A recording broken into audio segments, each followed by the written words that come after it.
जोहार, नमस्कार। आप देख रहे हैं आपका अपना एडी लाइव। दिवस जिंदाबाद जिंदाबाद। स्वामी विवेकानंद अमर रहे, स्वामी विवेकानंद अमर रहे।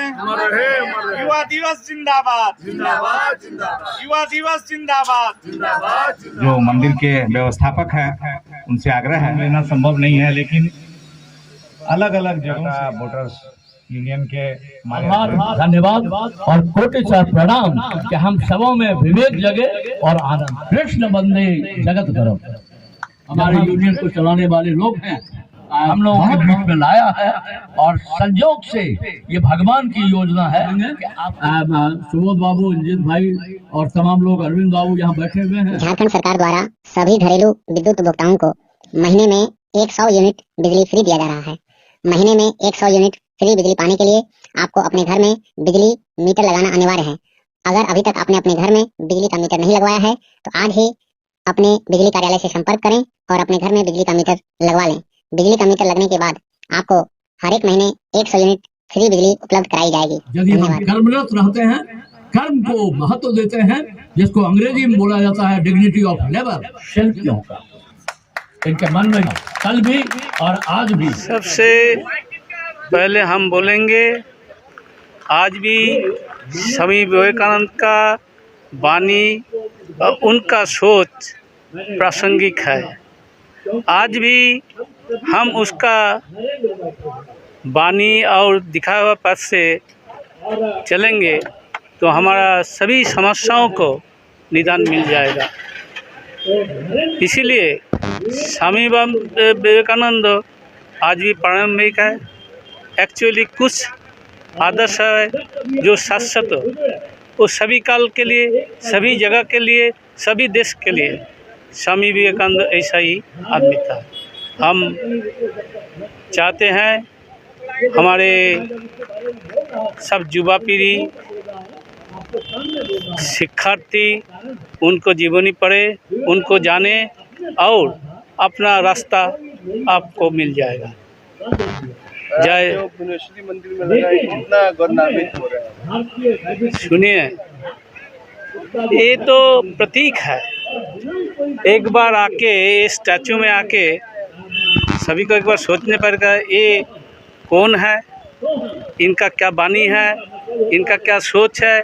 एक बार देखेगा, जानेगा और इससे प्रेरणा भी मिलेगी। दादा, आधुनिक युग में, अभी के वर्तमान एज में 21वीं शताब्दी का आखिरी चरण है। हाँ। और स्वामी जी जैसे पहले जिनका विचार इतना आधुनिक था, हाँ। आज उससे भी ज्यादा आधुनिक लग रहा है, क्योंकि अब उनकी बातों पे चल के अगर देश और विश्व अमल करे और तो धर्म की भी रक्षा होगी, मानवता की भी रक्षा होगी और विज्ञान की भी रक्षा होगी और तरक्की होगी। क्या कहेंगे उसमें आप जो बोले हैं इसमें कोई संदेह नहीं।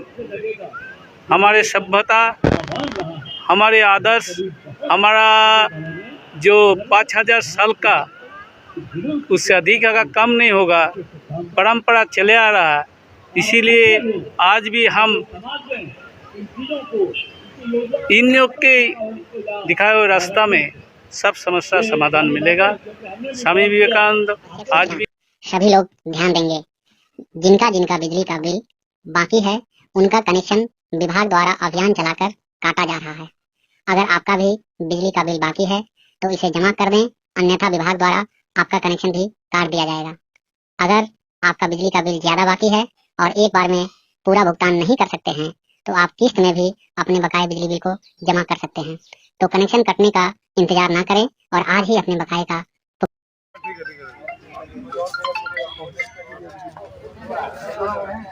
अच्छा से रखिएगा, कवर लगा के, 10 साल चलेगा। बहुत अच्छा कंबल है।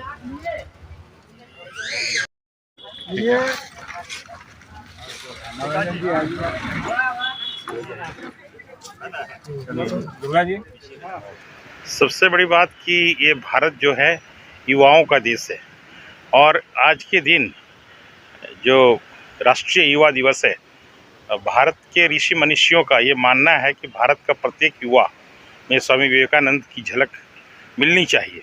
उसके लिए जो वर्तमान युवा पीढ़ी है उसको अपना सदैव सतत आत्मचिंतन करना चाहिए और तमाम सद्गुणों को उभारना चाहिए। जो विवेकानंद का ध्येय था कि उठो जागो और तब तक प्रयत्न करो जब तक कि लक्ष्य की प्राप्ति ना हो। इस मूल मंत्र को लेके युवा पीढ़ी को आगे रहना चाहिए और भारत का प्रत्येक युवा विवेकानंद बने, यही हमारा सपना है। चाहे समाज सेवा के क्षेत्र में हो, शिक्षा के क्षेत्र में हो, और उससे क्या होगा कि उस विद्यार्थी का, उस युवा का भी सर्वांगीण विकास होगा और समाज का भी, और राष्ट्र हमारा एक बहुत ही मजबूत बन के उभरेगा।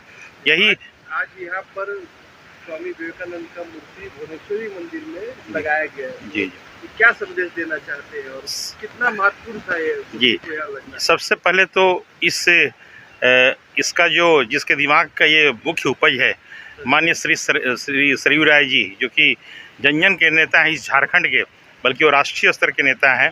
उनकी सोच और उनकी दूरदर्शिता को नमन। और ये मूर्ति के माध्यम से सर का भी मानना है कि युवाओं का में वही झलक मिलनी चाहिए जो कि भारत के ऋषि मुनियों ने देखा है। और सच पूछा जाए तो सर सिर्फ राजनीतिज्ञ ही नहीं है, एक आध्यात्मिक और एक पर्यावरणविद, और उनका मानना है कि समाज को सकारात्मक संदेश सदैव मिलना चाहिए।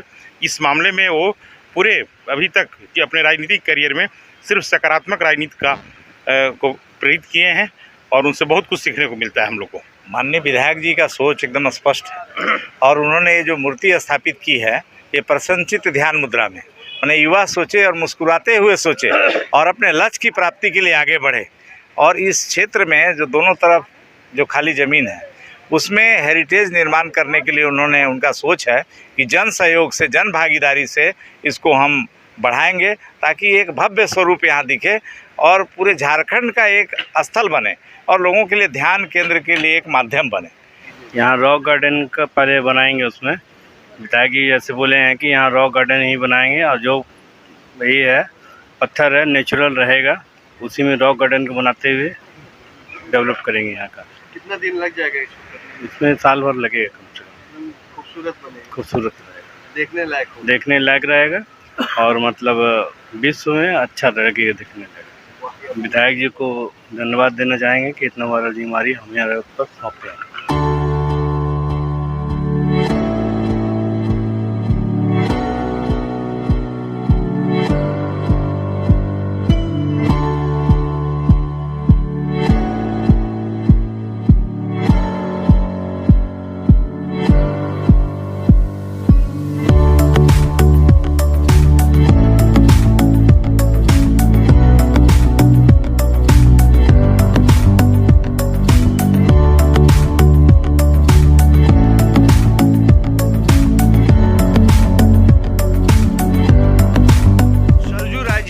वह दिखाया है कि इतिहास को बचाओ, हेरिटेज को बचाओ और भविष्य को बचाओ, कि दोनों का समीकरण बहुत ही महत्वपूर्ण है। जब आप कन्याकुमारी जाते हैं तो वहाँ पर विवेकानंद के बारे में 10 बार सोचते हैं कि यही विवेकानंद है जिन्होंने भारत को वह पहचान दिलाया। विवेकानंद का मूर्ति जमशेदपुर में क्यों स्थापित किया गया, किस लिए स्थापित किया, ये बहुत बड़े कारण है, क्योंकि उस मूर्ति को स्थापित करने के लिए सरकार ने फंड रोक दिया था। ये बहुत बड़ी बात है कि जिस महापुरुष के लिए पूरा देश निछावर है, उस महापुरुष की मूर्ति के लिए फंड रोक दिया गया, तो अभी विधायक जी का फंड का हिसाब से। लेकिन विधायक जी का वह प्रण काबिले तारीफ है और कोटि कोटि नमस्कार है कि क्योंकि आपने भविष्य को बचाने के लिए वह काम किया। सिर्फ विवेकानंद का मूर्ति नहीं है, चाहे सिद्धू कान्हू का मूर्ति हो, वह ऐसे खड़े रहता था जिनके ऊपर छत नहीं था। आज सिद्धू कान्हू का मूर्ति देखिए तो खुश हो जाएगा। उसकी सौंदर्यीकरण, उनको सजोना, उनको पछाना किनके लिए कर रहे हैं? हमारे आने वाले बच्चे के लिए कर रहे हैं कि वो जाने सिद्धू कान्हू क्या होता है, विवेकानंद क्या होता है। उनको संवारने के लिए विधायक जी ने वह कदम उठाया है और वह कदम हर वक्त आगे की ओर बढ़ता है। इसी विषय में बात करते हैं कि आज जो भुवनेश्वरी मंदिर का जो मूर्ति विवेकानंद का स्थापित हुआ, इसमें और क्या क्या चीज़ किया जा सकता है। हम लोगों ने पिछले वर्ष राष्ट्रीय युवा दिवस के अवसर पर शिलान्यास किया था कि इस स्थान पर स्वामी विवेकानंद जी की ध्यान मुद्रा वाली प्रसन्नचित्त प्रतिमा हम स्थापित करेंगे। हमें संतोष है कि प्रतिमा की स्थापना हो गई, अनावरण हो गया धीरे धीरे इस स्थान का विकास हम लोग इसके प्राकृतिक स्वरूप में ही करेंगे। प्रकृति के साथ बिना छेड़छाड़ किए हुए जो चारों तरफ छोटी छोटी चट्टानें हैं, इनके बीच में स्वामी जी की प्रतिमा रहेगी और इस स्थान में हम फूलों के और छोटे जो बोनसाई पौधे हैं उसको लगाएंगे, पानी का इंतजाम करेंगे। ये स्थान सुंदर हो, एक साधना का केंद्र बने और लोग ध्यान करना चाहें तो यहाँ बैठकर ध्यान भी कर सकें स्वामी विवेकानंद जी के साथ। यही हम लोगों की अभिलाषा है और मुझे उम्मीद है कि आगे आने वाले दिनों में इसका स्वरूप निखरेगा। इसके आसपास हमारे भारत के विभिन्न राज्यों में, विभिन्न भाषाओं में, विभिन्न संस्कृतियों वाले जो हमारे महापुरुष हैं, ऐसे सभी विचारकों का, महापुरुषों के लिए भी हम यहाँ स्थान निर्धारित करें ताकि जमशेदपुर, जिसे एक लघु भारत कहते हैं, उस लघु भारत की अवधारणा भी इस स्थान पर विकसित हो और हमारा इतिहास जो अध्यात्म से सराबोर हो, भविष्य में भी स्वामी विवेकानंद जी से प्रेरणा लेकर हमारे जो युवा हैं इस दिशा में आगे कदम बढ़ाएं। मैं इस वार्तालाप, जिसे मैं विकास वार्तालाप कहूँगा, बड़े मनोयोग से सुन रहा था। युवाओं के लिए एक मूर्त रूप चाहिए और इस मूर्त रूप में जो विवेकानंद जी को, स्वामी विवेकानंद जी को बैठाया गया है, ये क्योंकि युवागण अभी अपना उनका कोई रोल मॉडल नहीं है, वो किसी को नहीं मानते हैं, लेकिन विवेकानंद को मानते हैं। और विवेकानंद को भगवान ने चिर यौवन का वरदान दिया। कम समय में जो कार्य किया, एक तरह से सोचिए तो 1867 में जन्म, 97 में शिकागो धर्म सम्मेलन और फिर कुछ दिनों के बाद में उनका गमन। तो ये इन चीज़ों को दिखाता है कि एक व्यक्ति में, एक युवा में कितनी सृजनात्मक और रचनात्मक शक्ति है। जब कभी ध्यानावस्थित विवेकानंद को लोग देखेंगे तो शायद एक पल के लिए एक मूर्त रूप उनके दिल और दिमाग में बनेगा। इसीलिए विधायक महोदय को कोटिशः आभार, धन्यवाद और प्रणाम कि उन्होंने समाज को एक बहुमूल्य चीज़ दिया है। एडी लाइव का वीडियो को शेयर कीजिए, लाइक कीजिए। एडी लाइव की पूरी टीम की ओर से सभी को धन्यवाद।